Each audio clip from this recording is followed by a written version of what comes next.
As always, let's go right to the question itself and skip the bullet points.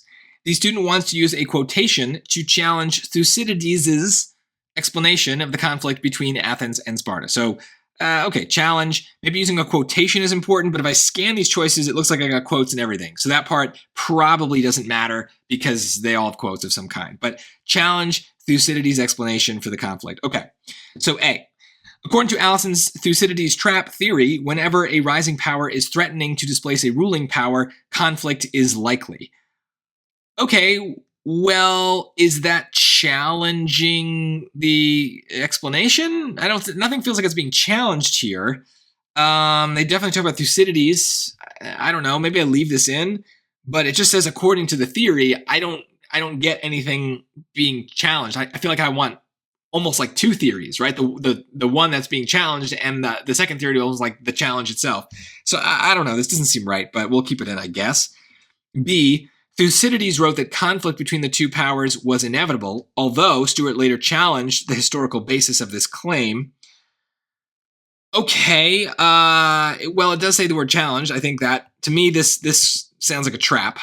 But, maybe this could work. It feels like it's not really accomplishing the goal of the question because the quotation is not being used to challenge the explanation, to challenge Thucydides. The quotation is Thucydides' argument, I guess, and then Stuart is later challenging it. But how is he challenging it? I want that. So it's kind of like A. I don't love it. I'm not going to eliminate it because I don't necessarily know what's going on yet. But I'm hoping that when I get to the answer, I know it. It looks good because it feels right. C. According to Stuart, a clash of cultures between Athens and Sparta caused the conflict, not Athens' rise. Now that doesn't sound like it's talking about Thucydides at all, but it does talk about Athens and Sparta, which the question was talking about. So maybe that's about Thucydides. And then there's a quote and not Athens' rise. So maybe he's saying one thing mattered when something else didn't. So again, this feels like it could be a challenge. I like this choice best so far, but I still feel like it's not coming out as being obviously correct. D. Thucydides explained that conflict was caused by the rise of Athens and the fear this instilled in Sparta, but Allison disagreed, seeing the conflict as an example of the Thucydides trap. Okay, so this seems like the most obvious answer, but this is a case where I just don't feel like I know enough about what's going on.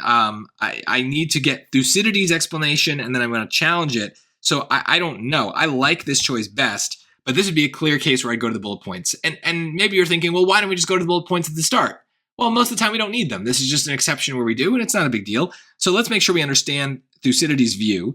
So starting at the top, political scientist Graham Allison is known for his Thucydides trap theory. Okay, don't care. Allison's theory states that whenever a rising power is threatening to displace a ruling power, conflict is likely. This theory is based on Thucydides' explanation of the conflict between Athens and Sparta.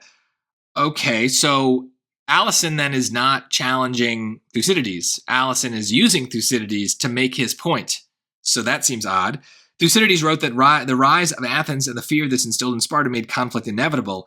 History professor Edmund Stewart recently challenged the historical basis of the theory. Stewart claimed that Athens was not a rising power and that the rivals experienced a clash of cultures instead. So I'm glad I read the bullets because this is a little bit of a trap here in B, but this is a big trap here in D because it uses words like disagreed. It has a very clear quote. It uses Thucydides, Athens, Sparta. This is a little bit of a copy-paste trap in a way. It's using a lot of the right words, but Thucydides explained that conflict was caused by the rise of Athens and the fear this instilled in Sparta. That is true, but Allison did not disagree with that, seeing this conflict as an example of the Thucydides trap. No, Allison is the person who came up with the Thucydides trap based on Thucydides. Allison agrees with Thucydides.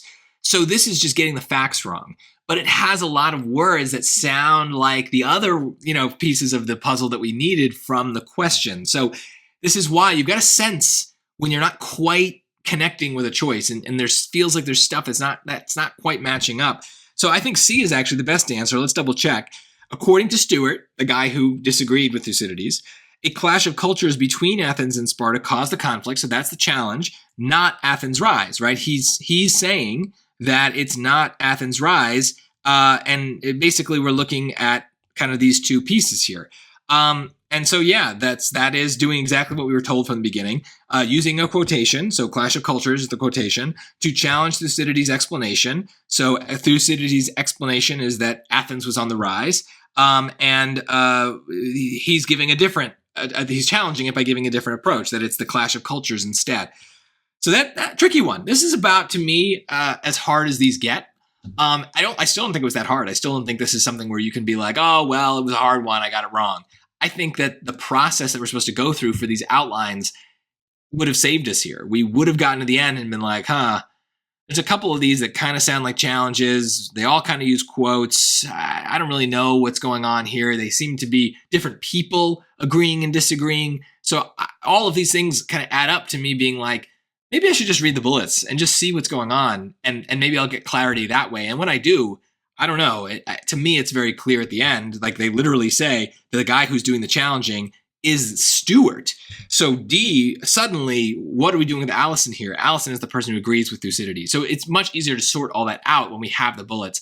But it is rare that we need them. So that's why I don't go to them unless I absolutely have to. But here, there's a lot of clues that I have to, and I'm really glad that I did, because now I have a hard question that I got right definitively.